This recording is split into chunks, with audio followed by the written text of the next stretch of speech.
కర్నూలు జిల్లా ఆదోని పట్టణంలో 25వ వార్డులో 12వ రోజు సుపరిపాలన తొలి అడుగు అనే కార్యక్రమాన్ని టీడీపీ శ్రేణులు ఘనంగా నిర్వహించారు. రెడ్డి ఫంక్షన్ హాల్ సమీపంలోని కాలనీవాసులకు సంక్షేమ పథకాల గురించి ప్రజలకు వివరించారు. పార్టీ ఎల్లవేళలా అండగా ఉంటుందని తెలిపారు. ఈ కార్యక్రమంలో టీడీపీ ఇన్ఛార్జ్ రాష్ట్ర తెలుగుదేశం పార్టీ ఉప అధ్యక్షులు కొంక మీనాక్షి నాయుడు, టీడీపీ సీనియర్ నాయకుడు ఉమాపతి నాయుడు, రాష్ట్ర కార్యనిర్వాహక కార్యదర్శి ఆదోని మాజీ టీడీపీ ఇన్ఛార్జ్ గుడిసే ఆది కృష్ణమ్మ, టీడీపీ నాయకులు, కార్యకర్తలు తదితరులు పాల్గొన్నారు. సచివాలయం సిబ్బంది వాళ్ళు వచ్చినారు.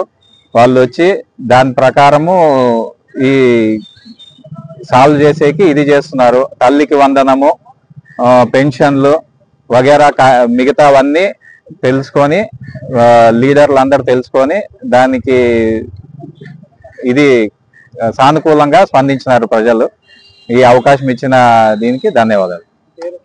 మళ్ళీ మాట్లాడి ఇమ్మీడియట్ గా యాక్షన్ తీసుకునే విధంగా మేము చూసుకుంటాం. అదే విధంగా వాళ్ళకు పెన్షన్ పథకాలు అందుతున్నాయా లేదా, సంక్షేమ పథకాలు అందుతున్నాయా లేదా అని చెప్పి ప్రతి ఇంటికి వెళ్ళి మా తెలుగుదేశం అంటే ఎన్డీఏ ప్రభుత్వం ఎలా ఉంది అని అడిగితే అందరూ కూడా చాలా హ్యాపీగా ఉంది అని చెప్పి చెప్తున్నారు. ఎందుకంటే ఎగ్జాంపుల్ ఒక ఇంటికి వెళ్ళాం, ఒక అమ్మ ఒంటరిగా ఉంటది. మొన్ననే 5 నెలల క్రితం ఇక్కడ బాడుకు వచ్చిందంట.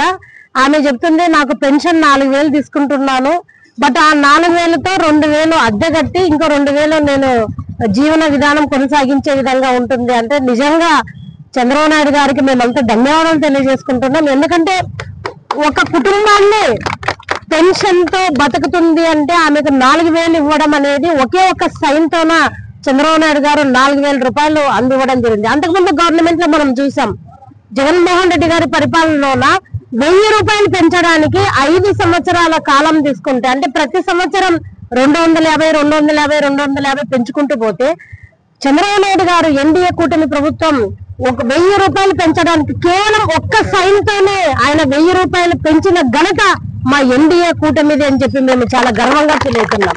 ఈ రోజు ఏ ఇంటికి వెళ్ళినా సంక్షేమ పథకాలు అన్ని అందుతున్నాయని చెప్తున్నారు. కానీ ఇక్కడ ఒక ఇంటి సమస్య అనేది చాలా తీవ్రమైన సమస్య. కానీ అది కూడా తొందరలోనే అందరు తెలుగుదేశం పార్టీ నాయకులు, ఎన్డీఏ ఎమ్మెల్యే గారు అందరు కూడా కూర్చొని అది కూడా తొందరలోనే సాల్వ్ చేస్తామని, ఇట్లాంటి కార్యకర్తలు ప్రతి వార్డులోనూ ఉన్నారు కాబట్టి తెలుగుదేశం పార్టీ ఎప్పటికైనా ఇక్కడ 100% బాగుంటుందని చెప్పి మేము కోరుకుంటూ ధన్యవాదాలు తెలియజేసుకుంటున్నాను.